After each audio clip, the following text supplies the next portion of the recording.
आप लोगों ने आपकी कक्षा 7 की पुस्तक दीक्षा और पाठ दूसरा राजधर्म, अभी आपने इस बुक की रीडिंग की, पढ़ा। इसमें आपने कहानी के माध्यम से ये समझा कि एक ब्रह्मदत्त राजा विवेकशील राजा था और वो हमेशा सत्य असत्य, क्या सही है क्या गलत है, क्या उचित है क्या अनुचित है, इसका हमेशा ध्यान रखता था और सभी लोग उसकी प्रशंसा करते थे। चाहे वो राज दरबार हो, नगर हो या नगर के बाहर, सभी लोग उसके गुणों का बखान करते थे। लेकिन राजा ये चाहता था कि ऐसा कोई व्यक्ति मिले जो हमें हमारे अवगुणों के बारे में बता सके। ऐसा करने के लिए वो हिमालय देश प्रदेश में एक सुरम्य स्थान था, वहाँ पर वह पहुँचा और वहाँ पर वो बोधिसत्व, देखिए आम जातक कथाओं के बारे में पढ़ रहे हैं जहाँ महात्मा बुद्ध के पूर्व जन्मों की कथाओं से प्रसंग लिए गए हैं। तो वहाँ हिमाचल प्रदेश में एक स्थान था, वहाँ पर वह बोधिसत्व के आश्रम पर पहुँचा। चित्र में आप देख रहे हैं, बोर्ड पर भी बनाया इधर, और चित्र में भी आप देख रहे हैं ये बैठे हुए हैं। तो इनके आश्रम पर पहुँचा और उसने उनको श्रद्धापूर्वक प्रणाम किया। तो बोधिसत्व ने उससे उसका हालचाल पूछा।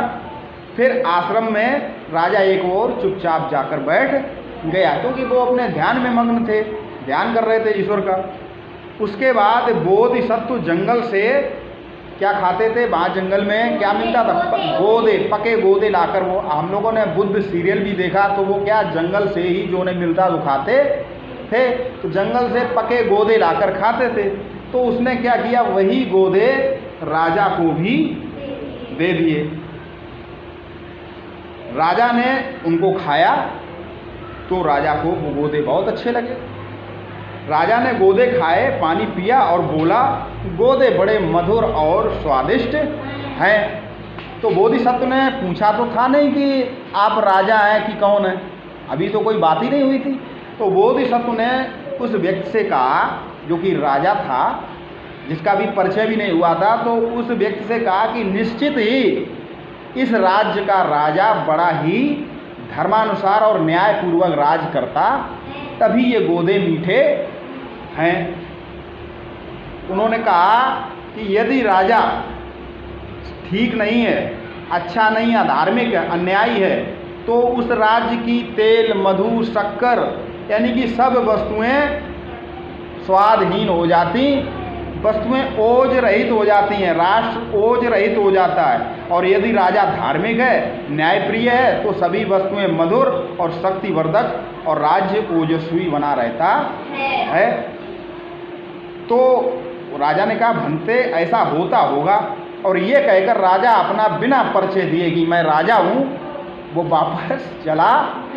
अब राजा ने सोचा कि मैं भंते की इस बात की परीक्षा लेता हूँ कि क्या सच में राजा के धार्मिक और न्यायी होने से सब चीज़ें मधुर और राष्ट्र ओजस्वी हो जाता। तो उसने सोचा मैं परीक्षा लूँगा, और अब उसने अन्यायपूर्ण से तरीके से शासन करना शुरू कर दिया, अधार्मिक तरीके से। अब गलत न्याय करने लगा। थोड़े दिनों बाद फिर राजा भंते के आश्रम पर पहुँचा, बोधिसत्व के आश्रम पर पहुँचा, और राजा को एक बार फिर उन्होंने वही पके गोदे खाने को दिए। तो राजा को वो गोदे बड़े कड़वे लगे। राजा ने गोदे थूक दिए और कहा, भंते ये तो बड़े कड़वे हैं। तो भंते ने कहा कि महापुण्य राजा निश्चित ही अवश्य अधार्मिक और अन्यायी होगा। फिर उन्होंने बताया कि राजा अगर अधार्मिक और अन्यायी है तो सभी वस्तुएं नीरस और कड़वी हो जाती हैं। उन्होंने बताया कि जैसे नदी में जब बैल तैरता है तो सारी गायें उसके पीछे पीछे तैरती, उसी की सीध में चलती हैं। जैसे जैसे आगे बैल चलेगा, गाय भी उसके पीछे चलती हैं। यानी कि जैसा नेता चलेगा वैसे ही उसकी पीछे पीछे प्रजा चलती। अगर बैल या नेता अपना रास्ता भटक जाएगा तो पीछे चलने वाली गाय भी अपना रास्ता भटक जाएंगी। उन्होंने इस बात को ठीक से समझाया कि अगर बैल सीधा चलता तो नदी पार कर लेगा और गाय भी नदी पार कर लेगी। इसी प्रकार मनुष्यों में जो श्रेष्ठ होता है वही नेता माना जाता है, और यदि वो धर्म का अनुसरण करता है तो शेष प्रजा भी धर्म के मार्ग पर चलती है।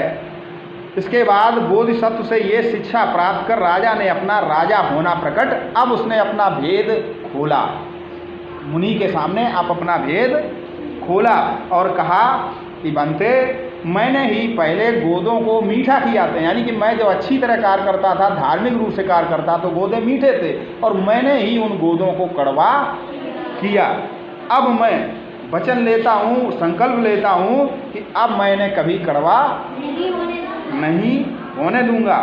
और बोधिसत्व को प्रणाम कर वह अपनी राजधानी वापस लौट आया। तो इस कहानी से हमें ये सीख मिलती, ये शिक्षा मिलती है कि जैसा राजा वैसी प्रजा। राजा न्यायप्रिय है, राजा धार्मिक है, राजा अच्छा है, और राजा से ही मतलब नहीं, यहाँ मतलब है प्रमुख व्यक्ति से। जैसे कि आपके घर में अगर आपके बाबा हैं या आपके घर में सबसे बड़े पिताजी हैं, अगर पिताजी अच्छा करते हैं, मेहनत करते हैं, सच बोलते हैं, तो घर का माहौल अच्छा रहता है। अगर पिताजी शराब पीते हैं, पिताजी गलत काम करते हैं, पिताजी जुआ खेलते हैं, असभ्यता का परिचय देते हैं, तो घर के सभी लोग अपने अपने मार्ग से भटक जाते और घर में अशांति फैल जाती है। तो इसका अर्थ है कि जैसा नेता, जैसे क्लास का मॉनिटर, जैसे विद्यालय का हेडमास्टर, जैसे गांव का प्रधान, जैसे कि जिला का जिलाधिकारी, जैसे प्रदेश का मुख्यमंत्री, और जैसे देश का प्रधानमंत्री, राजा, राष्ट्रपति जैसा होगा वैसी ही वहाँ की प्रजा होगी, वैसा ही वहाँ की प्रजा का सुखमय जीवन होगा। तो अगले भाग में अब हम लोग इस पाठ के प्रश्न उत्तर करेंगे।